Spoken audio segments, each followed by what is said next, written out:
When you're the middle child in a family of 5, you learn pretty quickly how to disappear. Not physically, just emotionally, mentally. You learn how to read the room before you even enter it. You learn how to cut your sentences in half because no one's really listening anyway. My name's Jonah. I'm 27, and up until recently, I thought being invisible was just the role I was born into. My older brother, David, was the golden child. Captain of the football team, business degree, now runs some marketing agency that he never stops talking about. My younger sister, Claire, is the sweet one. The baby. The one who cries and gets hugged, stumbles and gets caught. Me? I was the responsible one. The quiet one. The Jonah will understand one. It's not that I didn't love my family. I did, or at least I thought I did. But love can rot, I've learned. Especially when it goes unreturned for years. Growing up, our house wasn't violent or chaotic. It was just cold. My mom died when I was 10, and after that, Dad sort of checked out. He didn't leave, not physically. He still made dinner, microwaved, of course, and worked his 9 to 5. But he stopped looking at us like we were his kids. He started looking through us. David stepped up fast. He was already 14 and knew how to twist grief into advantage. He became Dad's second-in-command almost overnight, while I was still trying to figure out if it was okay to cry in my room when no one was watching. Claire was too young to remember much. She just knew how to smile at the right moments and get away with everything. I moved out at 19. No big announcement, no fight. I just packed my stuff and left. I didn't even get a good luck from Dad. I got a text from Claire that said, "Miss you already," smiley face, and nothing from David. I built my own quiet life. Got a small place an hour away, worked IT support, then cybersecurity. Nothing glamorous, but I liked it. I liked peace. But every few months, I'd get pulled back in. A birthday dinner, a family emergency, or Claire begging me to visit for the holidays because it's weird without you. So I'd show up, stand around like a coat rack, and leave with the same hollow feeling every time. The last time I came home was a Sunday, 3 weeks ago. Claire called me crying. Real tears this time, not the performative kind. She said Dad was selling the house. Said he was doing it without telling her and that David was in on it. Now, Claire still lives at home, working part-time at a daycare while studying to be a nurse. She's never really had to be an adult, not the way I did. And as annoying as I found her sometimes, I still cared. So I drove down. The house looked the same as always. Beige siding, chipped mailbox, the creaky porch step that everyone forgot to fix. I parked in the driveway next to David's brand new Range Rover and just sighed. Of course he was here. Inside, the air felt heavier than usual. Dad was sitting at the kitchen table with a mug of coffee, scrolling through something on his phone. He looked up when I walked in, gave me a grunt of acknowledgement, then went back to scrolling. Claire came down the stairs barefoot, wrapped in an oversized hoodie, eyes red. She ran to hug me, and I hugged her back, trying to ignore how small and fragile she felt. "They didn't even ask me," she whispered. "He said I should start looking for a roommate. Like I'm just supposed to disappear." David walked in from the living room then, holding a bottle of water like it was a prop in a commercial. "Oh, look who decided to show up. Thought you'd ghost us again." He smirked like it was a joke, but he didn't wait for me to laugh. Just patted me on the shoulder and walked past like I wasn't a real person. Just part of the set. We sat down in the living room, and Dad started talking like we were in a board meeting. "I'm getting older. The house is too much. I've decided to sell it. David's helping me find a new place, something smaller. Claire, you'll have to start figuring out your next step." "Next step?" I asked. "She's still in school, Dad." "She's 23, David cut in. "Most people have jobs and apartments by now. Can't baby her forever." "She's not being babied," I said, trying to keep my voice calm. "You're blindsiding her. And since when do you get to decide everything?" David rolled his eyes. "Someone has to. You clearly don't want the job." That stung more than I expected. Not because it wasn't true. David had stepped into a leadership role in the family, but he wielded it like a sledgehammer. And I had distanced myself. But that didn't mean I didn't care. I looked at Dad, hoping he'd step in, say something fair. But he just took a sip of coffee and said, "Let's not start a fight." I should have left then. Should have hugged Claire and driven away. But something inside me, it wasn't anger exactly, more like disappointment with sharp edges, made me stay. "You can't just toss her out because it's convenient," I said, locking eyes with David. "This isn't some startup you're streamlining. It's a home." David chuckled, but it was humorless. You've been gone for years, Jonah. You don't get to walk in here and pretend like you're the moral compass. Dad sighed, louder this time. He's right. You always did have a way of showing up late and acting like you knew better. Maybe you should have been around more. I felt like I'd been slapped. Not because of what he said, but because of how easy it was for him to say it. Like he'd been waiting to let that line slip for years. Claire started crying again, and I stood up, heart pounding. You're seriously okay with this? Kicking her out? Selling the house behind her back? Dad shrugged. It's time. That's when David snapped. You're the reason this family is falling apart, he said, voice suddenly louder. You show up once in a blue moon, stir the pot, and then disappear. Maybe it's better if you disappear for a while. I looked at Dad, hoping, begging, for some pushback, for some kind of defense. But he just nodded and said, maybe he's right. I didn't say a word. I didn't yell or cry or throw anything. I just turned around, grabbed my keys, and walked out the front door. The porch creaked under my feet like it always did, but it sounded different this time. Like a goodbye. I drove straight home that night, didn't even check my phone. I put it on silent, took a long shower, and fell asleep trying not to think about the way Dad's face looked when he said those words. Like it was a relief to let me go. This morning, I woke up to 17 missed calls and a single text from Claire. Come back, something's happened. And I swear my stomach dropped like a stone. The drive back felt longer than it should have.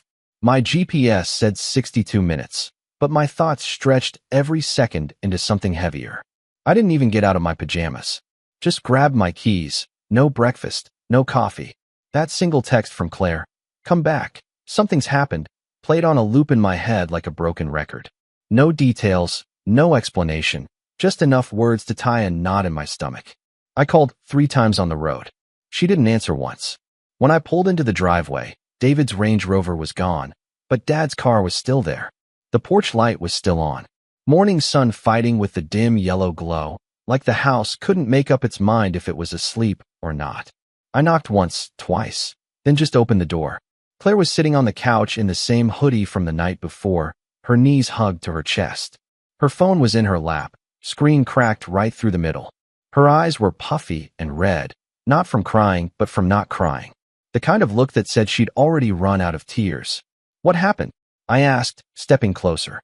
She didn't answer right away, just motioned toward the kitchen. I turned, and there he was. Dad. Not hurt, not unconscious. Just sitting there. At the table. Packing a duffel bag. He looked up like I was the mailman or something. No guilt, no emotion. Just tired eyes and a flat. You're here. I stared at the bag, then at him. Where are you going? I'm moving in with David, he said. Like it was obvious. Like it was already decided. What? Claire's voice broke behind me. He came down this morning, told me to leave by the end of the week. That I'd had a free ride long enough. I turned back to Dad. You said you were selling the house. You didn't say you were kicking her out today. I didn't say today, he said. But David made some good points. He's got an extra room. It's better this way. Better for who? That's when I noticed it. The manila envelope on the table. The corners were slightly bent, like someone had been gripping it too hard. I didn't even ask, I just picked it up.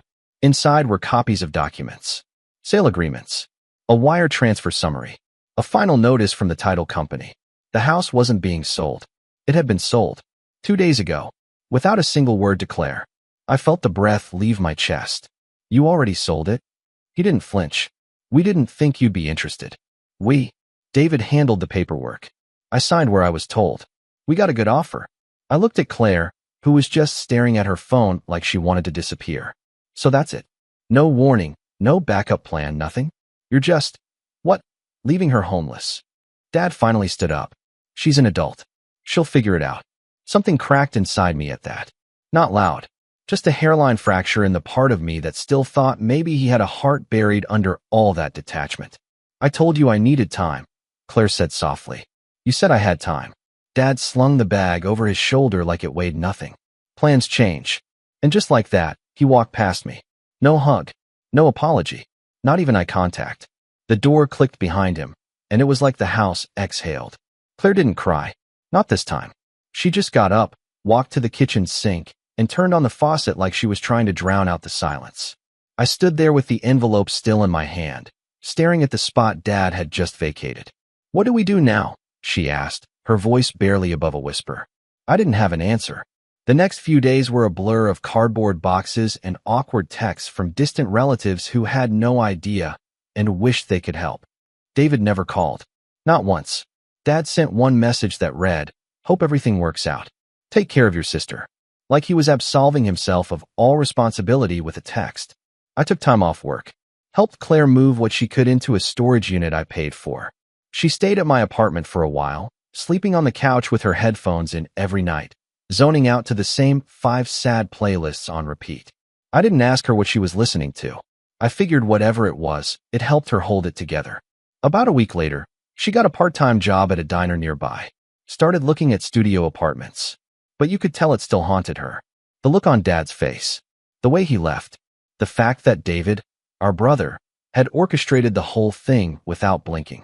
Then one night, I came home from the store and found her sitting at my desk. My laptop open. My bank statements on the screen. "Hey," I said gently. "What are you doing?" She looked up slowly. "You sent them money." I didn't lie. "Yeah." "Why?" "Because they asked." I'll never forget the look she gave me. A mix of betrayal and confusion. Like I'd switched sides in a war she didn't even know we were fighting. "They kicked me out. Sold the house. Left me with nothing. And you sent them money?" "It was for Dad's medical bills," I said. "At least, that's what he said." She scoffed. "Of course he did." That night, we didn't talk much. She went to bed early, and I stayed up staring at my phone, scrolling through texts from Dad I hadn't replied to. Messages asking if I could spot him for the insurance gap or help with moving fees. All wrapped in guilt-laced bows. I wouldn't ask if I had any other option. David's covering most of it, but we're a little short this month. I had been sending him money for months. Not much, maybe a few hundred here and there, but enough. Enough to keep the illusion going. And I realized something then. He didn't ask David, because David wouldn't have helped. He asked me, because I always did. 2 weeks later, Claire finally found a place. Tiny studio, barely enough room to breathe. But it was hers. I helped her move in, carried boxes up narrow stairs, and pretended not to notice the water stain in the corner of the ceiling. She smiled like she was okay, but I could tell she was still watching the door, still hoping maybe Dad would show up. He didn't. Then the real bomb dropped.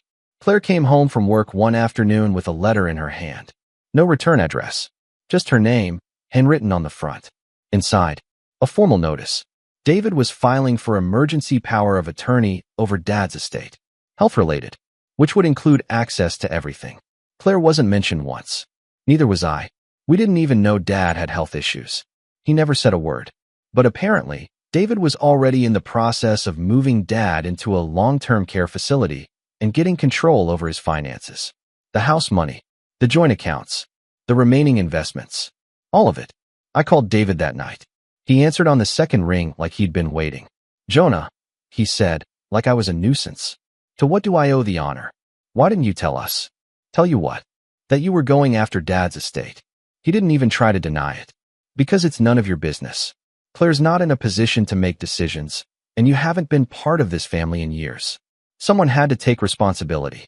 He's not dying, David. He's not well either. And frankly, I'm done watching him struggle because you two can't get your lives together." There it was, the mask slipping. "You're not doing this for him," I said, voice low. "You're doing this for you. Think what you want. I'm protecting what's left of our family." And then he hung up. Just like that. That was the moment something inside me snapped. The moment I realized this wasn't about money or control. It was about power. David had always been the favorite, the fixer, the one who made the rules and broke them in the same breath. And I had always been the one who let it happen, who stood at the edge of the family picture, just out of frame, watching it all go down. But not anymore. Not this time. Because if David wanted a war, I'd give him one. And I wouldn't be fighting fair. I didn't go nuclear right away. That's not how I operate. David likes loud wins. He wants people to know he's in charge. Me? I've always been the quiet one. The observer. The shadow in the room that remembers everything.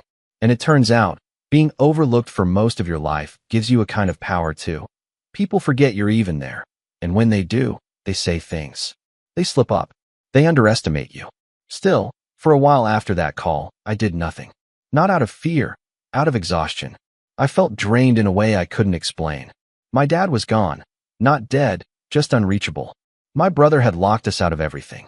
Claire was trying to rebuild with next to nothing, and I kept thinking about that one line Dad said before walking out. Maybe it's better if you disappear for a while. That sentence haunted me. I didn't tell Claire about the call. I didn't tell her I knew about the power of attorney filing or that David was already meeting with estate lawyers. She was fragile enough. She'd just started settling into her new apartment, decorating it with thrift store finds and cheap fairy lights like a teenager trying to make her dorm room feel like home. She was working 6 days a week and still struggling to afford groceries. The last thing she needed was to hear that David was tying a legal noose around our family's neck and grinning while he did it. I hit my own version of rock bottom the night. I checked my savings account and realized I had barely enough to pay my rent. Between helping Claire move, covering her deposit, paying for Dad's medical bills, and fronting the storage unit costs, I'd burned through my emergency fund. And it hit me all at once. I was 27, broke, and barely holding the pieces together. My job wasn't stable either. We'd had layoffs recently, and my name had been on a spreadsheet labeled Phase 2. That night, I sat on the floor of my apartment, the lights off, computer open to a spreadsheet of monthly bills. I remember just staring at it, zoning out completely. Not thinking, not planning, just staring, like maybe the numbers would change if I looked long enough. They didn't. I slept on the floor that night. I didn't even brush my teeth, just curled up in a hoodie, and when the morning sun hit my face through the blinds, it felt like a reminder that the world didn't care how tired I was. That's when something shifted in me. There was no dramatic speech, no movie montage, just a quiet, painful realization that no one was coming to fix this. David wouldn't apologize. Dad wouldn't wake up one day and say, I was wrong. The house wasn't coming back. The childhood I clung to like a bad habit. It was over. All of it. Burned to the ground. But maybe I could build something new. I started small. I opened a Google Doc and titled it, The Plan. I listed out every skill I had. Every connection I hadn't called in. Every loose thread David might have left behind. Then I opened another tab and began researching estate law, power of attorney rights, financial oversight loopholes, anything that could give me a foothold. I also started freelancing again. I'd done some cybersecurity contract work a few years back, mostly low-level stuff, password audits, data risk evaluations for small businesses. Boring work, but it paid. I reached out to a couple old clients and got 2 hits almost immediately. It wasn't glamorous, but within a month, I'd pulled in enough to start breathing again. Claire noticed the change, even if I didn't say much. You're working late again, she said one night while we were eating takeout on my floor. I'd sold my dining table for extra cash. Yeah, I said, sipping cold coffee, trying to get ahead. She didn't ask for details, just nodded and quietly slid her half-finished noodles into my fridge like she always did. And for the first time in a long time, I saw her relax. Just a little. As I rebuilt, I started watching David more closely. I followed his company's Instagram. I set Google alerts for his name and his agency. I scraped the business registry and found something interesting. He'd launched a new investment subsidiary last year. Fancy name, but the filings were messy. Inconsistent addresses. One of the forms was signed by someone who didn't exist. A quick LinkedIn search confirmed it. Fake employee. Classic paper trail cleanup. I took screenshots. I backed up everything. And then I started digging into Dad's new care facility. It wasn't what you'd think. No white halls and friendly nurses. It was an upscale apartment complex in a rich suburb, with a concierge and in-house medical check-ins. The kind of place that billed itself as independent senior living with full concierge health management. Translation, a retirement resort where they check your blood pressure while you sip martinis. Claire and I went together. We said we were dropping off medication. The front desk didn't even ask for ID, just buzzed us in and pointed down the hall. Dad looked surprised when we walked in. Not guilty, just surprised. Like he hadn't planned for this part of the story. Jonah, Claire, what are you doing here? Claire's voice cracked immediately. Why didn't you tell me you moved here? He looked tired, frail even, but his words were firm. David said you were upset. I didn't want to make it worse. Upset, she echoed. You kicked me out of my home. He winced, but didn't apologize. Just sat down slowly and asked if we wanted tea. We didn't. I looked around the place. Expensive furnishings. Wall-mounted flat screen. Smart thermostat. The works. You're paying for all this? I asked. He hesitated. David's covering the upfronts. He said we'd figure it out once the accounts were settled. And by settled, I said, you mean after he gets full control of everything you own? Dad didn't answer. Claire left the room then. Too angry, too hurt. And that's when I leaned in and asked, why him? His voice was barely above a whisper. Because he said he had a plan. So did I. He looked up, and for the first time in years, he actually looked at me. You always waited for someone to ask. I just nodded. It was true. I never wanted the crown.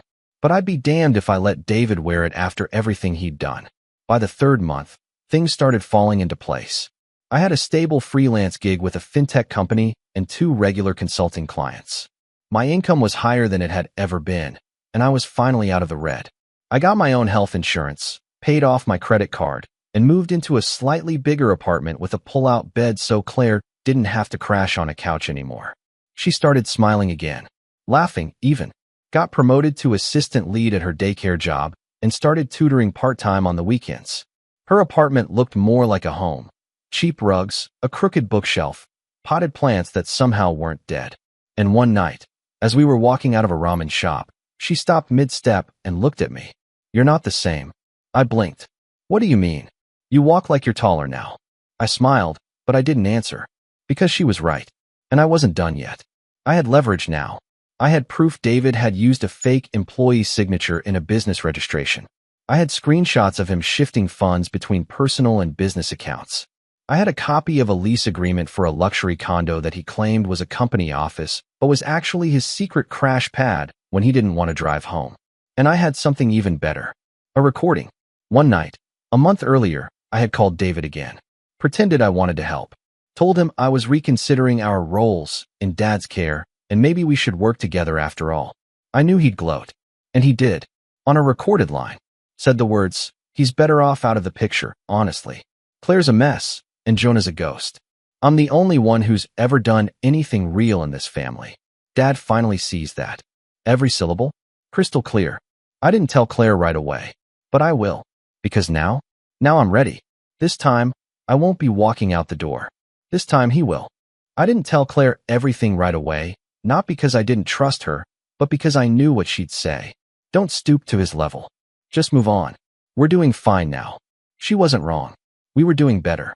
She was slowly piecing her life back together, and for the first time in years, I felt like I was in control of mine. But doing better doesn't erase betrayal. It doesn't wipe away the memory of Dad nodding while David told me to disappear, or the way they kicked Claire out without a second thought. You can't outrun that kind of thing. Not really. It settles in your bones, sits behind your ribs like a stone. And I knew David hadn't stopped. He never did. He was the kind of person who couldn't exist without dominance. The kind who viewed life like a chessboard, every person a piece to maneuver. The difference now was, I wasn't a pawn anymore. I was watching the board, and I was done playing his game. I was going to flip it. But first, I needed to know exactly what he had. The first step was simple: information. David had filed for medical power of attorney, but I wasn't convinced Dad had understood what that meant, or what he'd signed. My dad was sharp once, but after years of coasting and declining motivation, he'd become passive. Tired. The kind of tired that made it easy to manipulate. I knew David could have used that to his advantage. So I started digging. I requested a copy of the POA filing through the county clerk's office, under the guise of being part of the family. Took a few emails and a couple awkward phone calls, but I got it. What I found was damning. Dad's signature was there, but it was dated 2 days after the house had sold, which meant David had filed the paperwork after moving Dad into the new place, which meant Dad hadn't signed it as part of some logical long-term care decision. He'd signed it under David's roof, under David's supervision, likely surrounded by David's lawyers. I double-checked the witnesses listed. One of them? David's business partner. Conflict of interest? You bet. I printed everything. 3 copies. One for me, one for a lawyer, and one for insurance. Next, I needed someone who understood the game better than I did. I wasn't a legal expert. I was a cybersecurity analyst.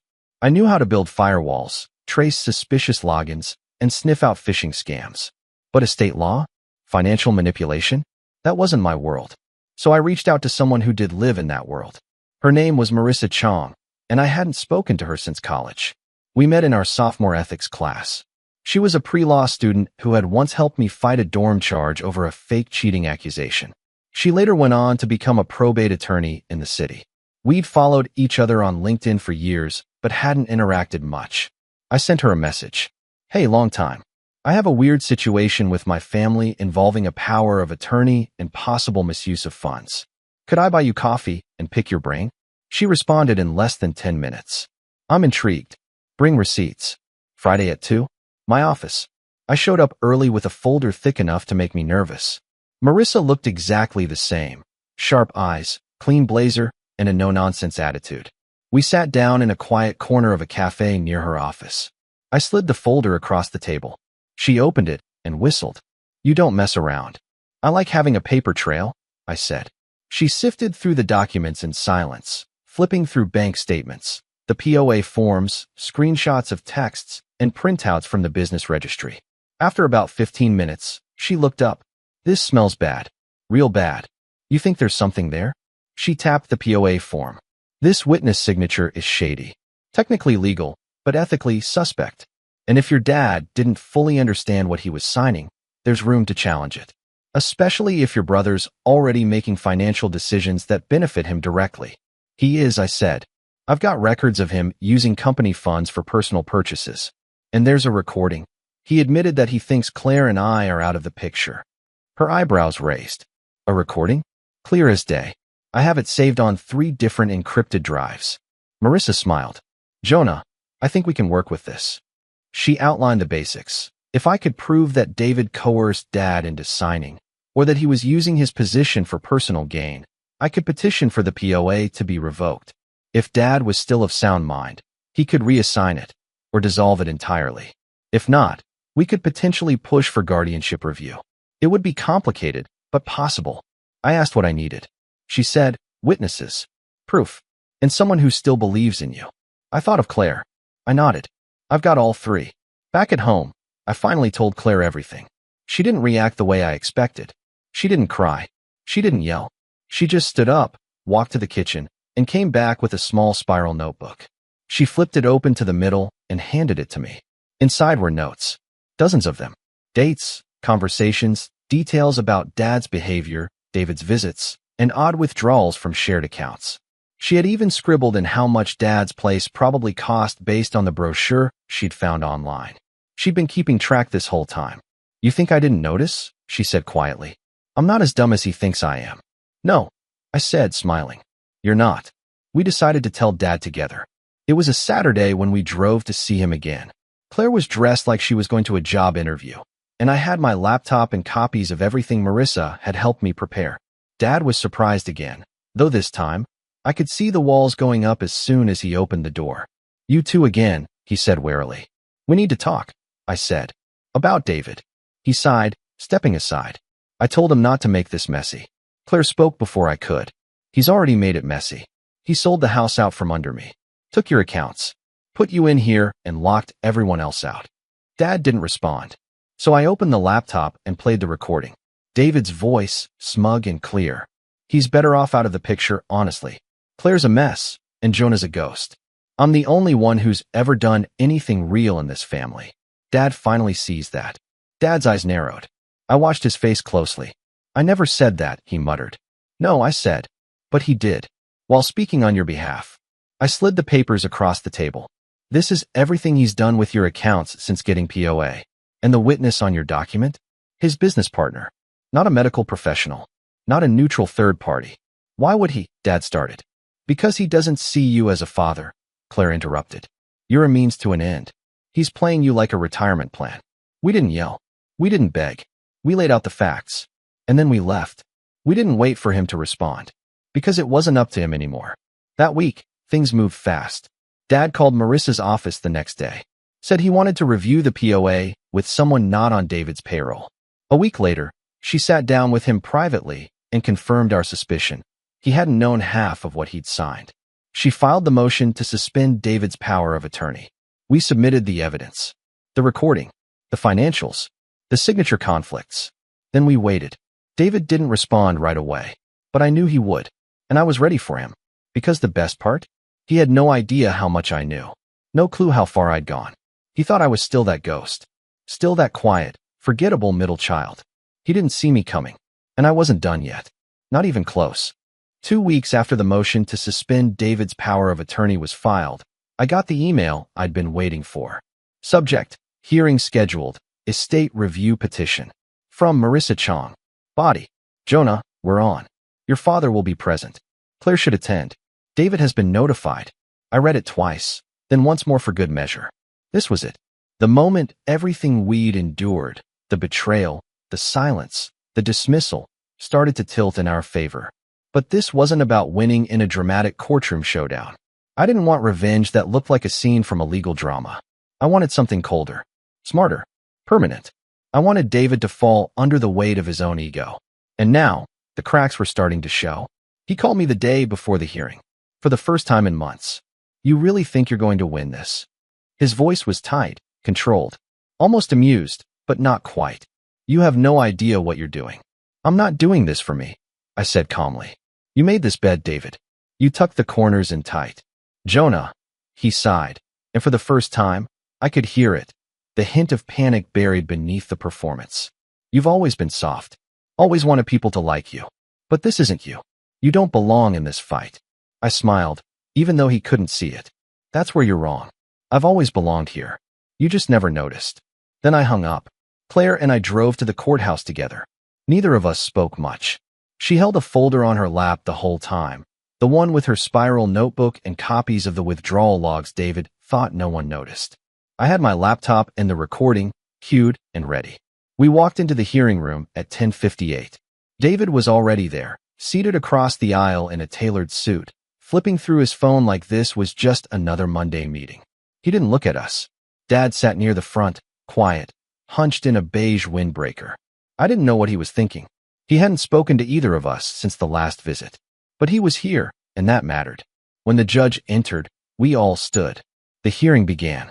Marissa spoke first, calmly presenting the motion to suspend and review the medical and financial power of attorney, citing evidence of undue influence, self-serving financial activity, and ethical violations in the witnessing process. She was methodical, sharp. The room went still when she played the audio clip. David's voice filled the space.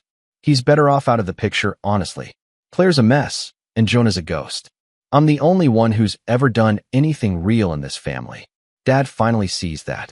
I didn't look at Dad when it played. I didn't have to. After that, David's lawyer scrambled, claimed the tape was taken out of context, claimed the financial decisions were legitimate, claimed the witness wasn't a conflict of interest because the document technically met the state requirements. Technically, it was his favorite word, but the judge wasn't buying it. Not with everything laid out. Paper trails, conflicting signatures, false employee filings, and the lease agreement on David's company condo that had nothing to do with elder care. Then came the best part. See, I hadn't stopped at just exposing David's manipulation of Dad. I'd kept digging, through his business, and through his second investment arm. What I found was a shell company registered to a P.O. box in Delaware, tied to 2 dummy accounts. Those dummy accounts had received multiple payments from Dad's estate after David got POA. Marissa presented it like a magician pulling a rabbit from a hat. And here, she said, we have wire records from a shell entity called Garnet Fold Holdings. The bank account ends in 7731. That account received 3 separate payments of $11,000 each, all labeled facility support, originating from the estate account in question. However, Garnet Fold is not affiliated with the care facility Mr. Reynolds currently resides in. The judge raised an eyebrow. David's lawyer tried to object, but it was weak. Claire leaned over and whispered, "He's sweating." I didn't even have to look. I knew. The judge called a recess. 10 minutes later, we were back in. Final judgment. Power of attorney suspended pending formal review. Access to all estate accounts frozen. Financial control transferred to a neutral third-party fiduciary appointed by the court. Review of David's conduct submitted for ethical and legal investigation, with potential civil penalties pending the results. David stood there in silence, face pale, lips pressed tight. Then he turned and walked out. No smugness, no smirk, just gone. Claire exhaled, shaky and slow. Her eyes welled up, but she blinked it away. Dad didn't say anything until we were outside. We stood under the courthouse steps, the autumn wind tugging at our jackets. He looked at me, really looked. I didn't know, he said softly. I know, I replied. You should have. He nodded. There was nothing else to say. A month passed. David didn't call. He couldn't, even if he wanted to. Our father's accounts were sealed, his access revoked. The court-appointed fiduciary reached out to me and Claire to confirm our dad's expenses were now being handled with transparency. Every statement was clean. No more shadow payments. No more missing funds. The shell company was under formal review. And while the criminal side was still pending, David's name had already started to lose its shine in his business circles. His agency's social media went quiet. His personal accounts went private. Marissa told me, over another coffee, his name will never carry the same weight again, even if he avoids jail. I'm okay with that, I said, because this wasn't about jail. It was about truth. It was about dragging everything he'd buried into the sunlight and watching him squint against the brightness. Claire started coming by more often. Her apartment was cozier now, warmer. She painted the walls a light sage green and adopted a stray cat that liked to knock over her coffee mugs. One evening, we sat on my balcony, wrapped in blankets, watching traffic buzz in the distance. She nudged me. You really did it. We did it, I said. She smirked. You were the brains. I was just the girl with the notebook. Hey, I laughed. That notebook kept us grounded. Then she got quiet. What happens now? I knew what she meant. The family. The pieces. I don't know, I said honestly. Maybe nothing. Maybe we rebuild. Or maybe we let it go. She nodded. And that was enough. 3 months after the hearing, I got a letter in the mail. It was from David. Just a single page. Jonah, I don't know what to say. Maybe I never did. You were always quiet. Always there, even when none of us deserved you to be. I messed up. I won't make excuses. I thought I was doing what had to be done, but somewhere along the way, I stopped seeing people as people. You saw me clearly, and you still took the high road. I don't expect forgiveness, but I respect you now. That might not be worth much, but I mean it. David. I folded the letter and placed it in a drawer. Not because I forgave him, but because I didn't need anything from him anymore. I had built a life without his approval, without Dad's nod, without their spotlight. And in doing so, I'd found something better than validation. I'd found freedom, the kind that doesn't require permission, or permission slips, or a family's fake blessing. Just peace. Claire and I spent Thanksgiving together that year. We made pasta instead of turkey, watched a dumb action movie, laughed until we cried.